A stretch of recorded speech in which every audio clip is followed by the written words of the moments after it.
Alright, we're back with part 6. We got Jay Garrick Flash, we got Hold It Switch. I didn't realize that was a Doom card. We got 2 Doom cards, so we're ready to go. Automatically dismantling the enemy formations with a coordination that could only come from 2 units with synchronized programming. Except, Jenny had never coordinated with the Silver Shell before. How are they moving so perfectly in sync? Their attacks flowed together seamlessly. When Silver Shell fired its plasma cannons, Jenny would position herself to catch any drones trying to escape the blast radius. When Jenny executed a diving strike, Silver Shell would provide covering fire. It was as if they'd trained together for years. Nice work out there. Silver Shell's voice crackled over a private channel to Jenny. The voice modulator made it impossible to identify, but there was something oddly familiar about the cadence. Thanks, Jenny replied. Not questioning it, there was no time. Keep pushing left. They're trying to flank the civilian evacuation zone. Silver Shell's spacecraft barrel-rolled elegantly, its weapons targeting the drone formation. The maneuver was precise, showing off not just combat capability but also exceptional piloting skill. Brad watched from behind a reinforced barrier, his blue hoodie torn and singed, his face streaked with dust. But his eyes were wide with wonder at what he was witnessing. Dude, Chuck breathed beside him, his small frame huddled against Brad's side. Is that all of them fighting together? The robots are incredible, Brad agreed, his gaze fixed on Jenny, as she dove through a formation of drones. Her blue and white form a blur of motion.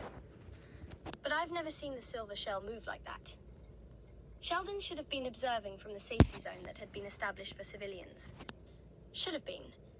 But Sheldon's wristwatch beeped urgently, and he glanced down at the device that was hidden beneath his white shirt cuff.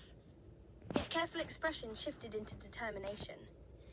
He excused himself from Brad and Chuck with a muttered excuse about needing to check on something, and moved toward a secluded alley. When he emerged, he was no longer just Sheldon. The Silver Shell suit enveloped him, its armor plates sliding into place with mechanical precision, the helmet locked into position, and his vision filled with tactical readiness data. For just a moment, Sheldon hesitated, his mind processing what he was about to do. Then he launched into the sky. The suit's transformation sequence was beautiful, armor flowing like liquid as it shifted from humanoid form to the sleek spacecraft configuration. As he rose above the city, Sheldon felt that familiar rush of purpose. He was no longer the awkward teenager in the white shirt and glasses. He was the Silver Shell. I'm not sure how long the Silver Shell gimmick was used in My Life as a Teenage Robot. It may have been a one and done thing, but I liked the idea so much that I incorporated it into the story, as I kind of like the idea of a character that has a crush on a superhero becoming a superhero himself as a way of showing his expression of love and using that as something positive. And I'm honestly not sure how long Jenny had her sisters. I thought it was towards the end of the series, but it may have been later on in the season. I'm not sure if it was in season 3, 1, or 2 that the sisters actually showed up.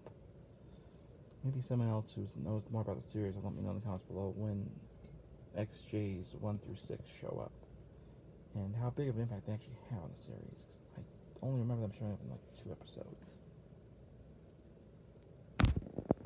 Because I remember Jenny finding them, and I remember them showing up later on when they bring in the robot that is essentially like the predecessor to the XJ series.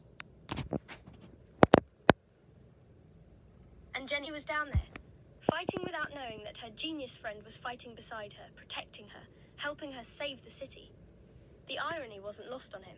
His romantic interest expressed through heroism, his feelings channeled into action, his love demonstrated through coordination and support, rather than words he couldn't quite find. The battle raged for hours. Naruto and his toad companions controlled the streets, their energy and enthusiasm somehow infectious even to the human defenders who fought alongside them. The orange-suited robot with the bucket hat on his head became a symbol of hope. Wherever he appeared, civilians felt safe knowing they were protected. XJ2 in her blue tactical suit became a wall of defense, her reinforced frame absorbing punishment that would have destroyed any other robot. She moved from sector to sector, always where she was needed most, her blue suit streaked with scoring and burns but never faltering.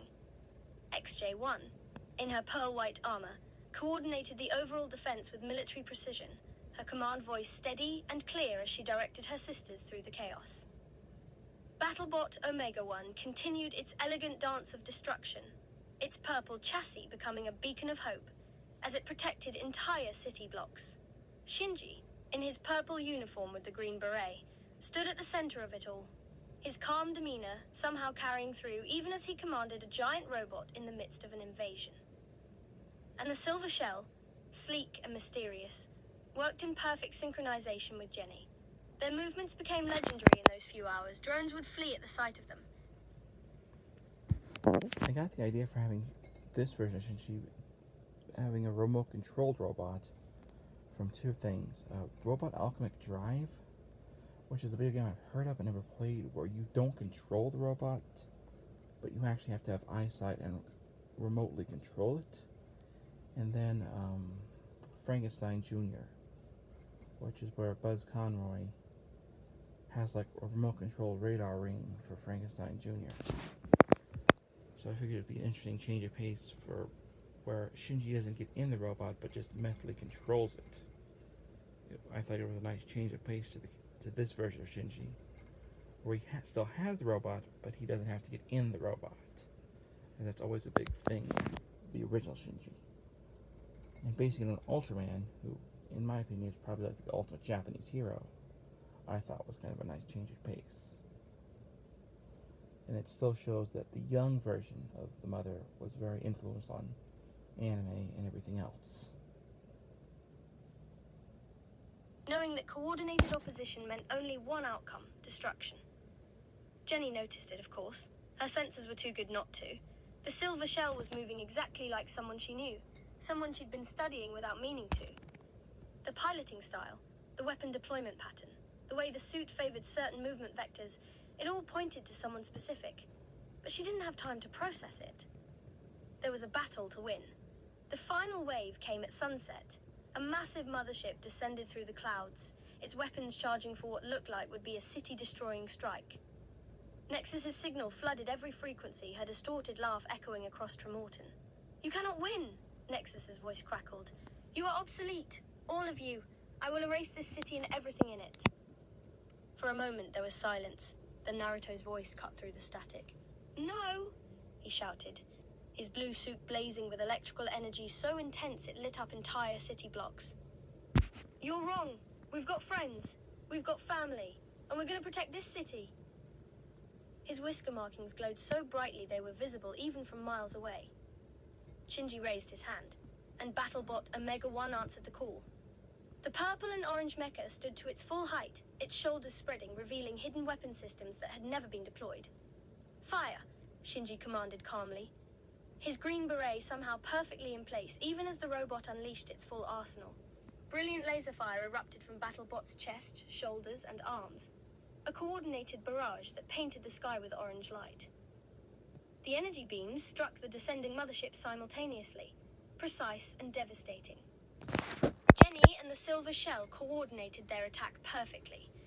Jenny's blue and white form blazed upward, her hands raised to direct her own energy weapons. Silver Shell's spacecraft descended in attack formation, its plasma cannons firing with perfect synchronization. The three attacks hit the mothership at exactly the same moment. The explosion was visible from across the state. The alien vessel's hull ruptured, and it began its descent, crippled and dying. But before it could fall on the city, Battlebot Omega-1 was there, its massive purple hands catching the falling wreckage and diverting it toward the empty desert. The explosion that followed illuminated the entire sky. When the smoke cleared, when Nexus's signal went dark, and the alien ships retreated, the city was damaged but alive. Infrastructure would need rebuilding. There would be repairs. But Tremorton had survived. And it had survived because it now had more heroes than it had ever dreamed possible. As the emergency services began their work, and the celebrating crowds started to emerge from their shelters, Jenny found herself face to face with the Silver Shell in an empty plaza. The suit was still in its humanoid form, standing nearly as tall as she was, its sleek armor reflecting the moonlight that had risen over the destroyed city. "Thank you for your help," the Silver Shell said, the voice modulator rendering the voice indecipherable. "We did good work together." "Yeah, we did," Jenny replied, her blue and white form still crackling slightly with residual energy from the battle. "Silver Shell, Who are you? Why won't you ever tell me?" The Silver Shell was quiet for a moment. Then, and it was subtle, but Jenny caught it, the suit shifted slightly. Just barely.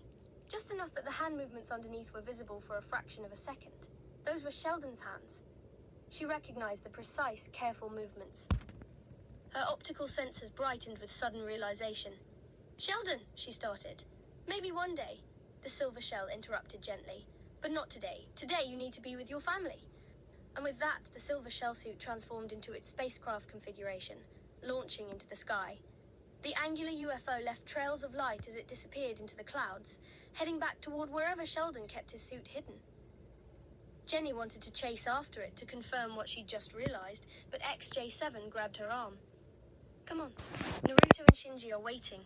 They want to see all of us together." Okay, I'm gonna end there.